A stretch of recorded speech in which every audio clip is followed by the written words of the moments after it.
So, ayan mga langga, ito na yung rice ko. Ayan na siya.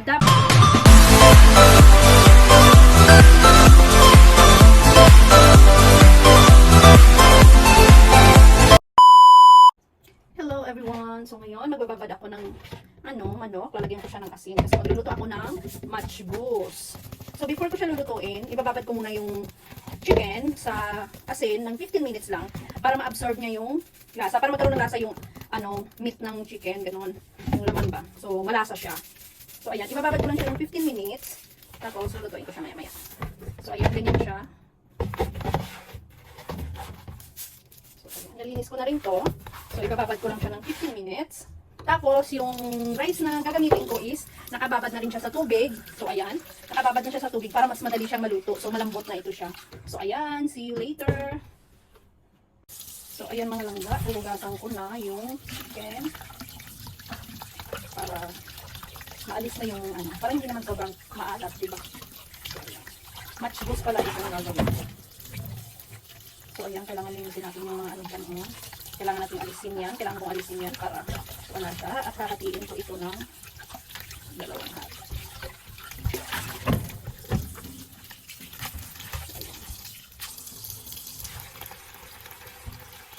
For today's video, magluluto ako ng matchboos. Hindi version ng nanay mo, hindi version ng lola mo, hindi version mo, hindi version ng mosang mong kapitbahay, kundi version ko. Charot! So anyways, ang matchboos kasi maraming ways ng pagluluto. So ibang way ngayon ang gagawin ko. Ilalaga ko lang yung chicken, lalagyan ko siya ng mga ganito, spices, na tinatawag nila. Ayan, black pepper, bay leaves. Marami siyang version kasi ng pagluluto actually. Hindi lang ganito, may iba na ginigisa yung manok, ganun, para magkaroon ng lasa. Meron din yung tawag nito ganito lang, lalagyan mo lang siya ng ganitong ingredients, meron din. And tawag nito, meron ding, basta maraming ways yung pagluto nitong matchboos actually. Tapos, listo cardamom, hale ang tawag nito sa Arabic. So, ayan. Meron din, lalagyan ko rin siya ng cloves. Ayan, mismar ang tawag nila dito. Lalagyan ko rin siya ng cloves. And then, lalagyan ko din siya ng asin. So, ilalaga ko lang siya hanggang sa lumambot. Ayoko na siyang igisa.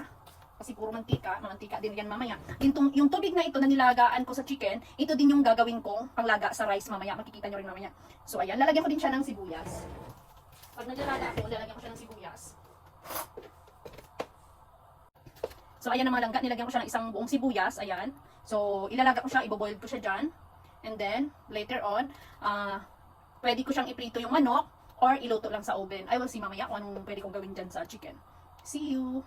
So, ayan mga langga, habang kumukulo na yung aking chicken na nilalaga, gagawa ako ng crispy onion. So, ayan, nakaready na yung onion. So, gagawin ko siyang crispy.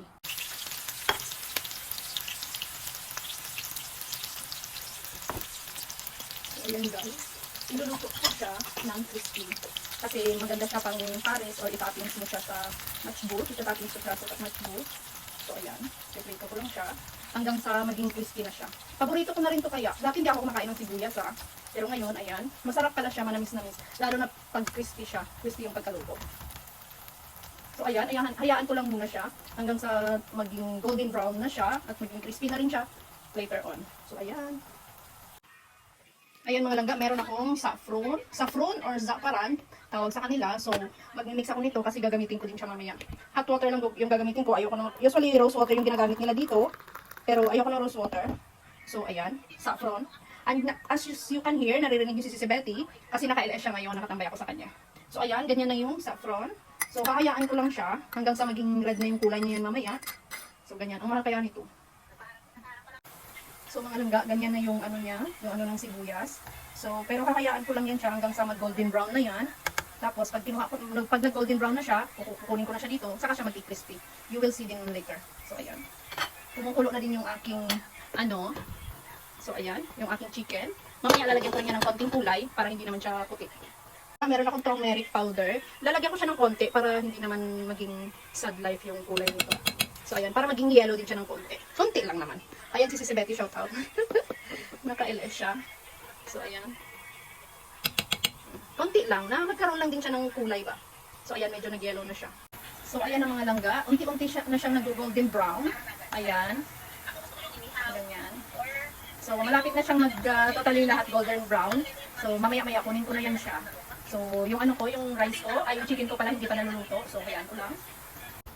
So ito na mga langga. Ayan na yung tawag nito, yung aking onion na ginisa or pina-crispy. Golden brown na siya. Ayan, kunin na siya. Pwede na siyang kunin. So ayan, sobrang golden na siya. Alam nyo, magkukusa na lang to siyang crispy, pero pinatay ko na yung ano niyan, apoy nito. So ayan. So siguro ipiprito ko na lang yung manok. Kasi matagal pag sa oven.